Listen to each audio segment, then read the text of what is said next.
Kasih ya, senang sekali ya melihat ibu-ibu ya JDW Kalimantan Barat selalu di hati, haleluya. Karena memang ya dari awal sampai sekarang ya saya selalu bersama-sama dengan saudara. Nah, hari ini kita akan belajar karena memang tema kita itu merebut kota bagi kemuliaan Tuhan. Kita akan melihat dari Yeremia 29 ayat yang ke-7. Kita melihat Yeremia 29 ayat 27, demikian bunyinya. Usahakanlah kesejahteraan kota di mana kamu aku buang, dan berdoalah untuk kota itu kepada Tuhan sebab kesejahteraannya adalah kesejahteraanmu. Nah, saudara yang kekasih, kita melihat sinergi ya. Jadi bagaimana kita bisa memenangkan kota, bagaimana kita bisa merebut kota bagi kemuliaan Tuhan. Tidak ada jalan lain, kita harus sinergi satu dengan yang lain. Nah, kita melihat saudara dalam bahasa Inggris sinergi adalah kerjasama antara dua belah pihak atau lebih yang menghasilkan sesuatu yang lebih besar daripada jika kita bekerja sendiri-sendiri. Sekarang sudah tidak ada zamannya sendiri-sendiri. Kita harus network, kita harus kerjasama. Jadi pengertian sinergi secara umum itu terjadi ketika gabungan kekuatan kemampuan, usaha menghasilkan lebih baik, lebih besar, lebih efektif dibandingkan kalau kita bekerja sendiri-sendiri. Contohnya 1 tambah 1 bukan hanya 2, tetapi bisa 3 lebih. Jika bersinergi maka akan terjadi pelipat gandaan. Haleluya. Nah, saudara, sebenarnya ya, walaupun kata sinergi tidak langsung disebut dalam Alkitab, prinsipnya sangat kuat diajarkan. Yaitu dari 1 Korintus 12 ayat 12-27, tubuh Kristus terdiri dari banyak anggota tapi berbeda-beda yang bekerja sebagai satu kesatuan. Jadi tiap bagian punya peran berbeda tapi bersama-sama membentuk tubuh yang kuat. Kemudian di dalam Pengkhotbah 4 ayat 9 dan 10 juga, 2 lebih baik daripada 1. Apabila mereka jatuh, yang satu mengangkat temannya. Ini menekankan kekuatan dalam kerjasama.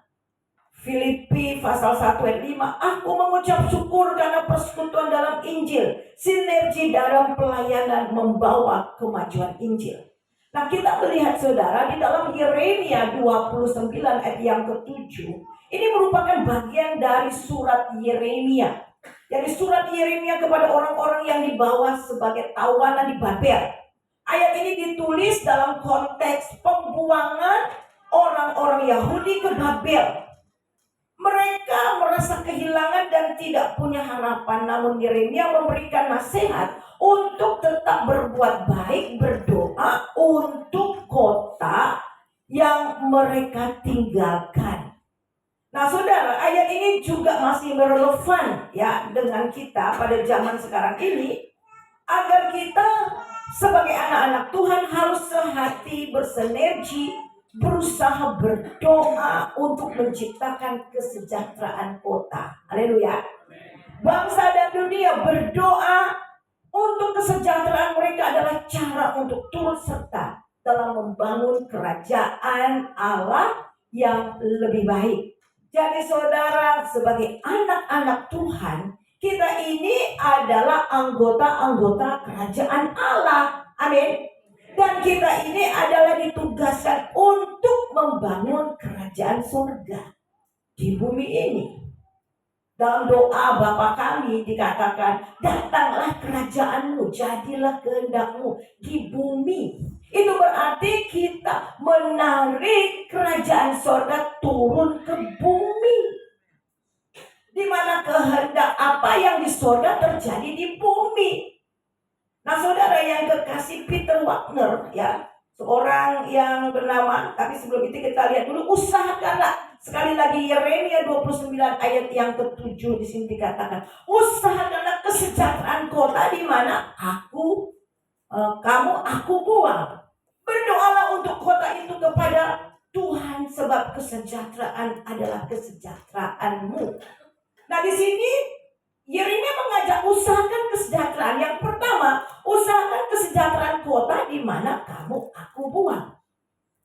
saya tinggal di Kabupaten Landak 12 tahun. Halo ya, 12 tahun. Dulu badan saya kecil, sekarang sudah mekar kiri kanan Pak. Jadi itu sesuai dengan firman Tuhan ya. Jadi saudara, kita melihat di sini JDW baru mulai dari Landak. Dan saya ingat, saya suka cerita ini karena ini sejarah. Saya ingat ketika saya dipanggil Tuhan ke Kalimantan Barat. Suami saya bilang begini, saudara. Sepertinya Tuhan panggil kita ke Kalimantan Barat, Ngabang. Waktu itu saya, suami mengajar di sekolah Alkitab di Jakarta. Banyak sekali orang-orang dari Landak, dari Kalimantan yang sekolah Alkitab itu jadi mahasiswa saya. Tiba-tiba suami saya bilang, kita dipanggil ke Ngabang. Maksudnya kita pulang pergi? Enggak, kita tinggal di sana. Saya bilang, tinggal di sana. Karena pada tahun 90-an saya masuk ke Kuala Bea terus pas lagi mandi ada pisang goreng lewat, seger banget. Saya bilang, ya nggak mungkin saya tinggal di sana. Saudara, waktu saya mendengar itu betul-betul saya kaget sekali. Saya nggak berani bilang iya, jujur saya takut tinggal di Ngabang, jujur saudara. Enggak, anak saya sekolahnya gimana? Tapi saya juga nggak mau bilang tidak, karena saya takut kalau memang ini kehendak Tuhan. Berapa lama suami saya menunggu saya? 3 tahun. 3 tahun saudara. Dia cerita sama teman-teman, kita buka training, Tuhan panggil ke Ngabang, bla bla bla. Saya diam, saya nggak ngomong apa-apa. Sampai pada 3 tahun ada panggilan dia untuk melanjutkan sekolah di Taiwan, sekolah musik bertaraf internasional. Dari seluruh Asia, 7 orang yang dapat beasiswa, salah satunya adalah Pak Rudi. Ini ada tawaran untuk ke Taiwan. Ini sekolah bertaraf internasional. Ini prospeknya bagus. Terus saya bilang apa? Loh, nggak jadi ke Ngabang. Saya bilang, dia kaget. Apa? Loh, dia dipikir saya diam-diam nggak doa. Lalu jawabannya apa? Kita ke Ngabang. Bener? Iya bener. Nggak ada gaji? Siap. Iya siap. Nggak ada mall? Siap. Anak-anak sekolah? Iya siap. Kami berlutut bilang, Tuhan, kami menyerahkan hidup kami sepenuhnya untuk dipakai Tuhan di Ngabang. Haleluya.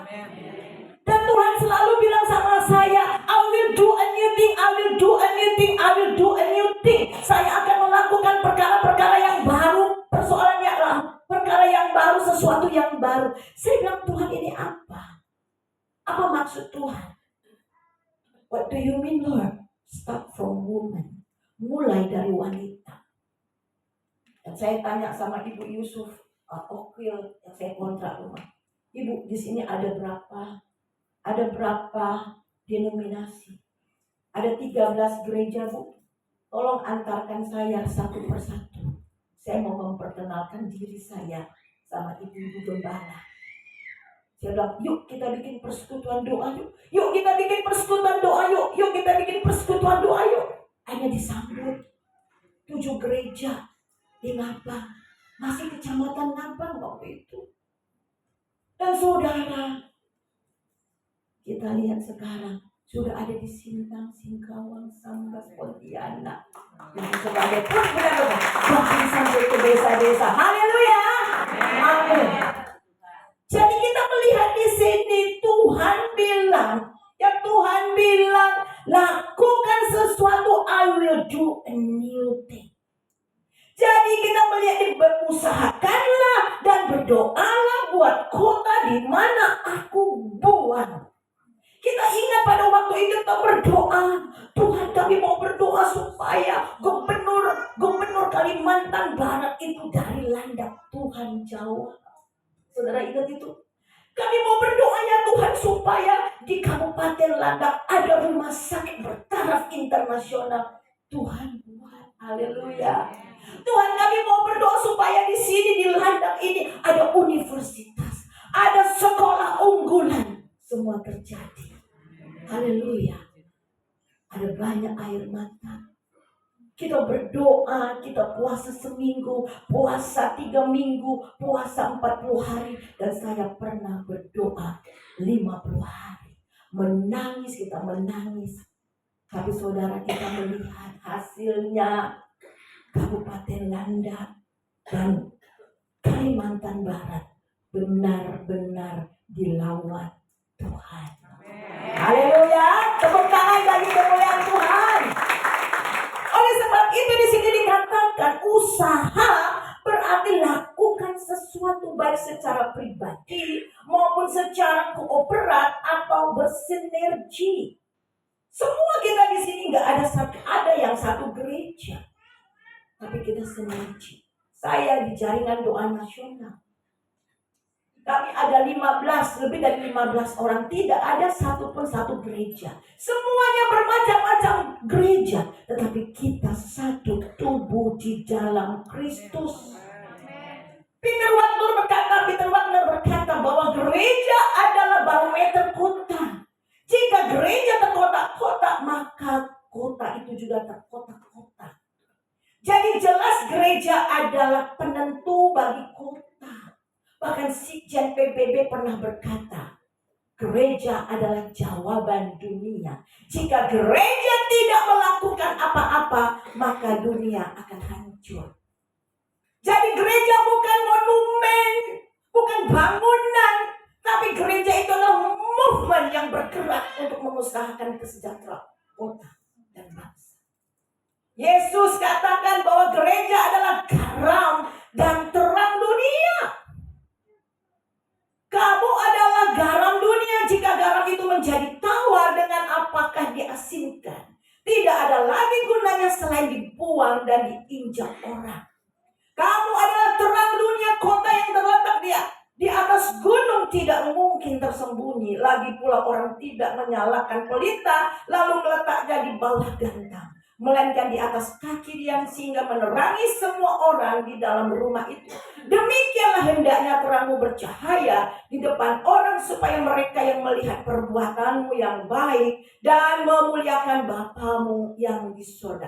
Perhatikan, garam itu adalah penyedap. Kita semua ibu-ibu tahu masak. Kita umpamanya masak opor. Ada bawang, ada kunyit, ada serai. Tapi lupa kasih garam. Apa yang jadi? Masing-masing mau menonjol. Benar gak? Serainya terasa. Terus bawangnya terasa. Gak enak kan? Masing-masing rasa mau menonjol bersaing. Tetapi ketika taruh garam, hanya satu rasa. Haleluya. Rasa opor. Amin. Jadi garam berarti salah satunya itu adalah kita ini pemersatu. Gereja harus menjadi pemersatu. Garam juga itu adalah pengawet. Saudara, kita melihat di sini kemudian terang. Yang namanya garam, mulai dari istana sampai gubuk ada garam. Itu artinya dibutuhkan semua orang, apalagi terang. Jadi saudara dan saya adalah terang. Saudara dan saya adalah garam dunia. Itu berarti kita dibutuhkan oleh dunia. Bilang kiri kanan, kamu dibutuhkan oleh dunia. Haleluya. Haleluya. Haleluya, saudara. Sebab itu Tuhan Yesus katakan bahwa kita adalah kota yang terletak di atas gunung yang menjadi pusat perhatian. Makanya gereja, anak-anak Tuhan itu menjadi pusat perhatian. Kita di atas gunung berarti semua mata melihat kita. Oleh sebab itu Tuhan katakan, biarlah kebaikan hatimu diketahui semua orang. Jadi betul-betul saudara, orang tidak mungkin menyalakan pelita di bawah gantang, namun harus menerangi semua orang. Dan di dalam Filipi pasal 2 ayat 14-16, supaya supaya kamu tiada beraib dan tiada bernoda sebagai orang-orang, sebagai anak-anak yang tidak bercela di tengah-tengah angkatan yang bengkok hatinya, yang sesat ini, sehingga kamu bercahaya di antara mereka seperti bintang-bintang. Perhatikan, kita seperti bintang yang bercahaya di tengah-tengah hati atau angkatan yang bengkok. Itu artinya peran gereja, peran anak-anak Tuhan. Gereja bukan di dunia, tapi saudara dan saya. Peran kita itu bersinar di tengah-tengah kegelapan. Haleluya. Saudara, saya pernah berdoa waktu dulu. Tuhan, kalau Engkau tidak selamatkan anak-anak remaja, pemuda Tuhan, orang-orang Dayak yang ada di ladang ini, Tuhan, saya mati aja. Saya nangis. Karena kalau saya pergi ke kampung-kampung, saya bikin KKR, yang ikut KKR nenek-nenek, kakek, ibu-ibu. Nah, anak muda main voli, minum, sakit hati saya lihatnya. Sakit hati saya lihatnya. Ada beberapa waktu dulu itu tabrakan setiap hari, setiap tahun baru, konvoi dan sebagainya. Banyak yang mati ketabrak dan sebagainya. Saya pernah berdoa begitu, saudara. Kalau Tuhan tidak selamatkan anak-anak pemuda di sini, lebih baik saya mati. Saya bingung juga untuk gak mati. Tetapi masih sekarang masih hidup ya. Haleluya. Berkali-kali mau bahaya, udah tengah-tengah, udah habis. Tuhan belum. Haleluya. Jadi saudara, kita melihat sekarang kalau saya pergi ke Jogja, kamu dari mana? Kalimantan Barat. Haleluya. Dari mana? Ngambang, wah, senang hati. Amin. Saudara senang gak sih? Senang. Ada kemajuan, ada transformasi. Karena dulu orang-orang kampung, kalau anaknya mau sekolah, disuruh pergi sekolah, tinggal di rumah orang kerja. Benar gak tuh? Suruh kerja, saudara. Akhirnya banyak yang tinggalkan Yesus. Tapi sekarang mereka berlomba-lomba untuk sekolah. Beri kemuliaan bagi nama Tuhan. Haleluya. Jadi doa kita tidak pernah sia-sia. Haleluya. Jadi kemudian kita berdoa bagi kota, karena kesejahteraan kota adalah kesejahteraan kamu juga. Jadi ketika Tuhan memberi perintah, maka Dia akan memberikan kapasitas buat kita untuk melakukannya. Dalam kitab Para Rasul kita melihat sebelum Tuhan Yesus naik ke surga dan sebelum Roh Kudus turun dan sebelum gereja terbentuk, satu yang Tuhan minta kepada mereka: tinggal di Yerusalem, berdoa, menanti janji Bapa. Amin.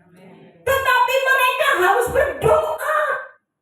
Kita bisa lihat itu di Kisah Rasul 1:4. Pada suatu hari ketika ia makan bersama-sama dengan mereka, ia melarang mereka meninggalkan Yerusalem dan menyuruh mereka tinggal di situ menantikan janji Bapa. Yang demikian katanya, telah kamu dengar daripadaku, sebab Yohanes membaptis dengan air, tetapi tidak lama lagi kamu akan dibaptis dengan Roh Kudus. Tetapi kamu akan menerima kuasa kalau Roh Kudus turun di atas kamu, dan kamu akan menjadi saksiku di Yerusalem, di seluruh Yudea, Samaria, sampai ke ujung bumi.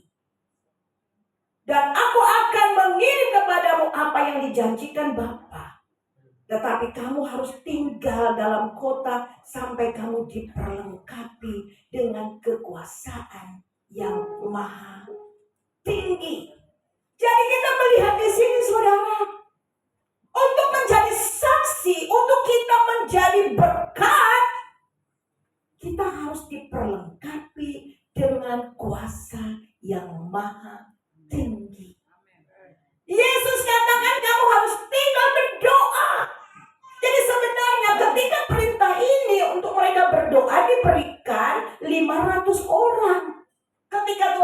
naik ke surga. Itu dikasih tahu 500 orang. Saudara bisa lihat itu di 1 Korintus 15 ayat 6. Tapi berapa orang yang benar-benar duduk berdoa sehati? Hanya 120 orang. Di mana yang 350 orang? Mereka pulang ke rumah mereka masing-masing. Ternyata pekerjaan doa nggak semua orang suka. Haleluya. Amin. Konsep doa kita bikin hanya berapa ratus. Kita undang penyanyi, tenar, artis, ribuan orang. Tapi untuk berdoa banyak aja alasannya. Nah, kita melihat apa yang terjadi di dalam ayat 14-15 Kisah Rasul 1.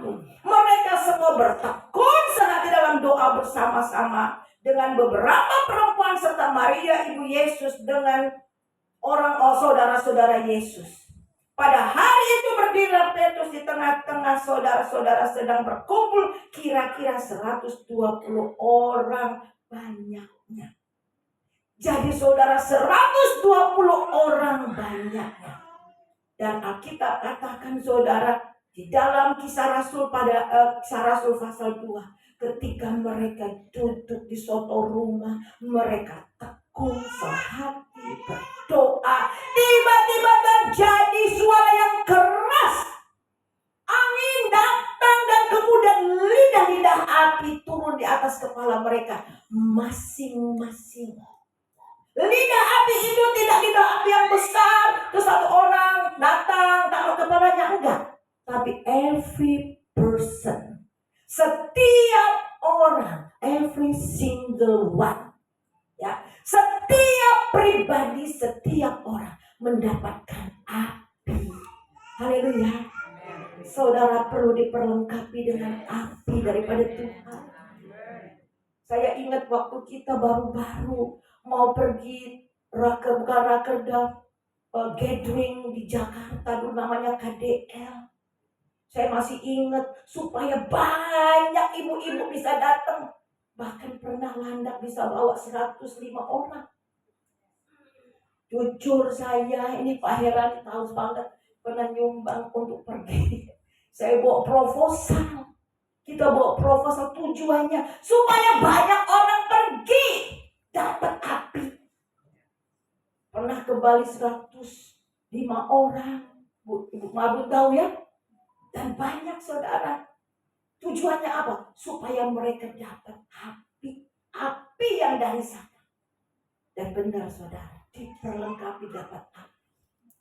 Sehingga api itu tetap menyala. Haleluya. Bilang sama Tuhan, biarlah api doa tetap menyala. Haleluya. Dan itu harus dijaga. Amin. Jadi ketika mereka sehati dan akhirnya saudara, mukjizat terjadi.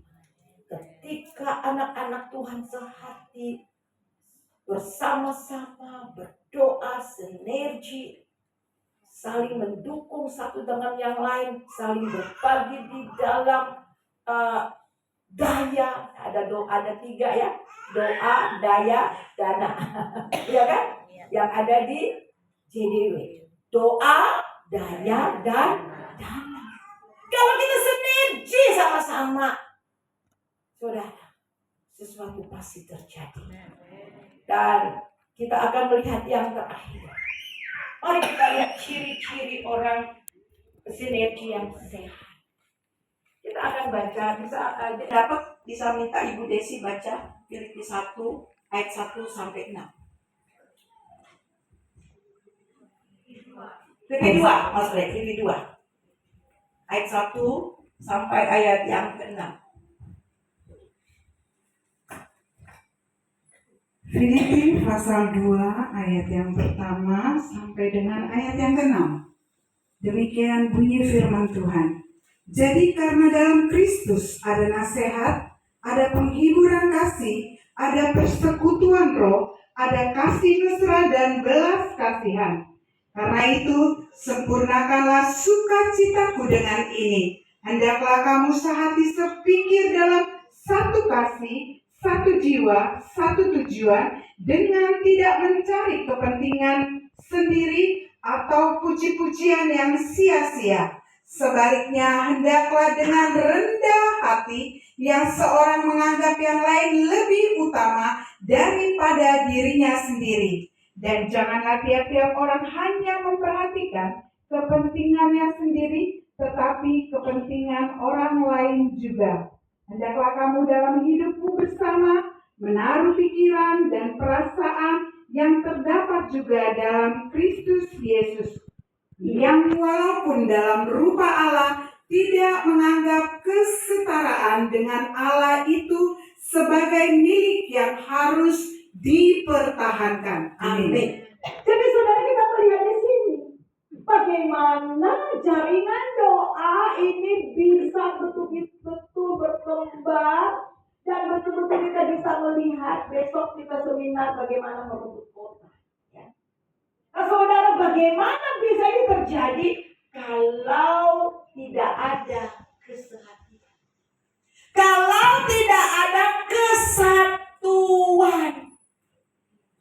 Jadi Peter Wagner tadi mengatakan, jika gereja terkotak-kotak, jika gereja terpecah-pecah, masyarakat terpecah-pecah. Ini disadari atau tidak disadari, karena memang gereja adalah barometer dari masyarakat. Sebab itu firman Tuhan katakan di sini, dikatakan, jadi karena di dalam Kristus ada nasihat, penghiburan kasih, ada persatuan roh dan kasih mesra yang sama. Haleluya. Saya percaya semua ibu-ibu hanya punya satu tujuan, berdoa buat bangsa dan kota. Haleluya. Beri kemuliaan bagi nama Tuhan. Haleluya. Saudara, kalau bangsa Indonesia tetap masih berdiri, karena ada orang-orang di sana yang berdoa. Haleluya. Ekonomi waktu dulu ya, waktu COVID, ada banyak negara-negara yang kolaps. Tapi kenapa Indonesia dalam banyak sekali suku-suku yang ada tapi tetap bersatu dan tetap bisa sampai sekarang ini terpelihara? Dan saya percaya karena ada banyak lutut air mata yang diberikan untuk Tuhan. Amin. Amin. Amin. Amin. Dan yang kedua itu saling menghargai satu dengan yang lain. Dari sini bahkan dikatakan bahwa kita harus mengutamakan dan tidak mencari kepentingan diri dan puji-pujian yang sia-sia. Sebaliknya hendaklah dengan rendah hati seorang menganggap yang lain lebih utama. Kami di jaringan doa nasional, saudara, itu Tuhan luar biasa. Kalimantan. Dan yang sangat luar biasa, Kalimantan sudah melahirkan JDW di Malaysia 6 wilayah. Wah, luar biasa. Saya baru dari sana. Karena saya kebetulan mentor untuk seluruh pulau Kalimantan. Malaysia masih Kalimantan. Haleluya. Saya minta saudara lahirkan di Sarawak. Ya, Kalimantan Utara sudah melahirkan di Sabah, Sarawak, Kuching. Haleluya. Siapa yang betul-betul mau? Haleluya. Ya. Amin. Amin. Haleluya. Tahun depan ya. Jangan tunggu tahun depan ya. Haleluya.